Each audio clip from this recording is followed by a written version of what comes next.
Today we will study about the conservation of energy. That is a law of conservation of energy. हम लोग जानते हैं कि energy को हम लोग बना सकते हैं ना डिस्ट्रॉय कर सकते हैं, उसका केवल रूप परिवर्तन होता है। इसके सिद्ध करने के लिए इसको हम लोग एगो फ्री बॉल यहाँ से जो एज हाइट से एगो बॉल गिराकर और उसके टोटल एनर्जी को हर समय कैलकुलेट करते हैं। तो टोटल एनर्जी क्या हो जाता है, किसी पॉइंट पर टोटल एनर्जी निकालने के लिए काइनेटिक एनर्जी निकालेंगे और उसी पॉइंट पर पोटेंशियल एनर्जी ज्ञात करेंगे। तो काइनेटिक और पोटेंशियल एनर्जी हम लोग पहले से जानते हैं। काइनेटिक एनर्जी और पोटेंशियल एनर्जी तो ई के एंड ई पी, ये टोटल को हम जोड़ देंगे तो यहाँ क्या हो जाएगा, total energy at that very point हो जाएगा।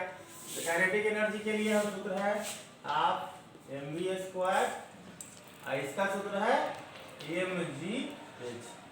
ये हम लोग कल अध्ययन कर चुके हैं, फिर से इसको हम आगे बढ़ाने के लिए देख रहे हैं कि एक जो बॉल है एक ऊंचाई से नीचे गिर रहा है, पॉइंट ए पर आता है, तो वह स्थिर अवस्था से जीरो यहाँ स्पीड से शुरू होता है और यहाँ गिरते गिरते यहाँ से बम सीधा गिर जाता है।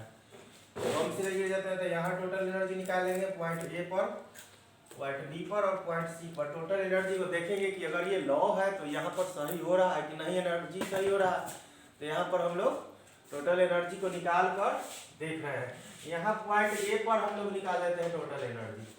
पॉइंट ए पर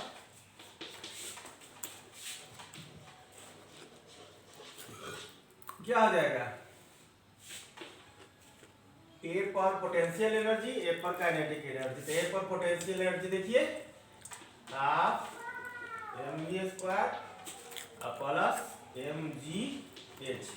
अब यहाँ देखिए mgh यहाँ तो टोटल हाइट पर है, तो यहाँ तो पोटेंशियल एनर्जी इसका mgh होगा, इसमें कोई शक है, यहाँ पर कोई शक नहीं है mgh। लेकिन यहाँ पर काइनेटिक एनर्जी हम लोग ज्ञात कर रहे हैं। तो ये काइनेटिक एनर्जी यहाँ पर क्या हो जाएगा, यहाँ हम जीरो स्पीड से शुरू करते हैं गिराना, यहाँ से बॉल को लेके गिराते हैं, तो यहाँ तो भी कितना है, जीरो है, तो ये कितना हो जाएगा, यहाँ पर टोटल हो जाएगा हाफ m जीरो का स्क्वायर, ये ओ नहीं है, अब प्लस mgh बराबर क्या हो जाएगा, ये टोटल जीरो हो जाएगा। तो यहाँ mgh total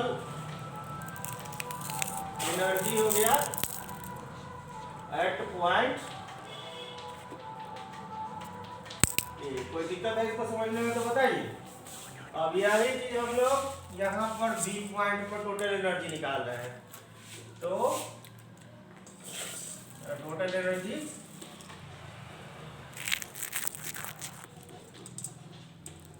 eight point B क्या हो जाएगा, कोई चीज फिर हो काइनेटिक एनर्जी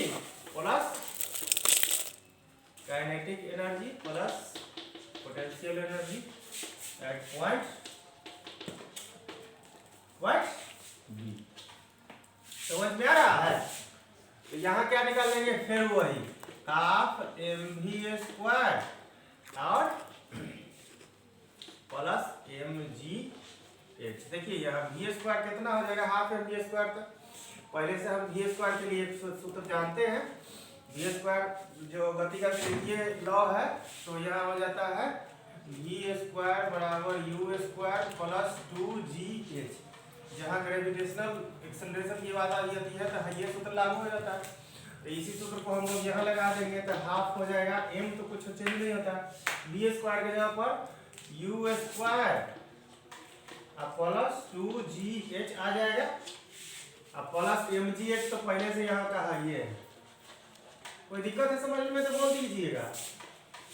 आप m यहाँ पर u कितना है देख रहे हैं, यहाँ से चलना शुरू किया है, यहाँ पर हमको u v की आवश्यकता है, तो v कैसे निकल जाएगा, तो यहाँ पर u जीरो से शुरू किया है, तो v का पता करने के लिए तो हमको ये चाहिए, तो यहाँ v ही ना निकलेगा। तो u यहाँ पर क्या हो जाएगा, जीरो का स्क्वायर प्लस 2g। कितना नीचे आया है, तो x नीचे आया है, कितना नीचे आया है, तो x। तो अभी कितना दूरी पर है, इतने से इतने कितना ऊंचाई पर ही है वही ना होगा। यहाँ पर अगर हम लेंगे h निकालते हैं तो यहाँ तो एच वही रहेगा, यहाँ तो एक्स से लिखाएगा तो एम जी एक्स हो गया। अब प्लस ये का ब्रैकेट बंद। अब एम जी एच, अब यहाँ जो एम जी एच निकालेंगे तो यहाँ पर एम जी एच कितना है, यहाँ पर एम जी एच कितना है, क्या नहीं समझ रहे हैं। ये यहाँ से एक्स नीचा ये दिया, पूरा ऊंचाई एक्स है, तो यहाँ पर कितना उस पर बचा हुआ है अभी, तो बोलिए x minus H minus x बचा हुआ है, एच माइनस एक्स हो जाएगा। अब यहाँ पर बचा हुआ है एक्स नीचे आ गया, तो पूरा एच है तो यहाँ एक्स नीचे गिर गया तो एक्स माइनस एक्स बचेगा ना, तो एम जी हो जाएगा एच माइनस एक्स। देख रहे हैं, कोई समझने में दिक्कत है तो बताइए। बराबर हो गया हाफ एम तो रहबे करेगा, ये टोटल जीरो हो जाएगा तो 2g(x) हो जाएगा। क्या हो जाएगा 2g(x). देखिए यहाँ 2 से 2 कट गया, देख रहे हैं। अब प्लस ये हो जाएगा mgh माइनस mgx। देख रहे हैं, mgx यहाँ भी है, mgx यहाँ भी है, तो टोटल कट जाएगा। 2 से 2 चूंकि पहले से कट चुका है तो अभी यहाँ mgx बचा हुआ है, यहाँ भी mgx माइनस हो जाएगा, तो यहाँ खाली mgh ही बच जाएगा। तो ये हो गया पॉइंट बी पर हो गया, ये पॉइंट ए पर पहले निकाल चुके हैं, ये पॉइंट ए पर इतना है, पॉइंट बी पर भी इतना ही है। अब पॉइंट सी पर हम लोग कैलकुलेट करके देख लेते हैं। अगर बराबर आ गया तो ये लॉ सही है, अब बराबर नहीं आया तो लॉ गलत है। तो पॉइंट सी पर देख लीजिए, सी पर टोटल एनर्जी कितना होगा, वही नियम फेरू, kinetic energy plus potential energy बराबर क्या हो जाएगा, पॉइंट सी पर क्या हो जाएगा। यहाँ देखिए, यहाँ अब इसके पास एच है ये नहीं है, ये तो नीचे आ गया, तो इसका हाइट तो 0 हो जाएगा। तो अगला तो क्या हो जाएगा, हाफ mv² का ही खाली काम करेंगे।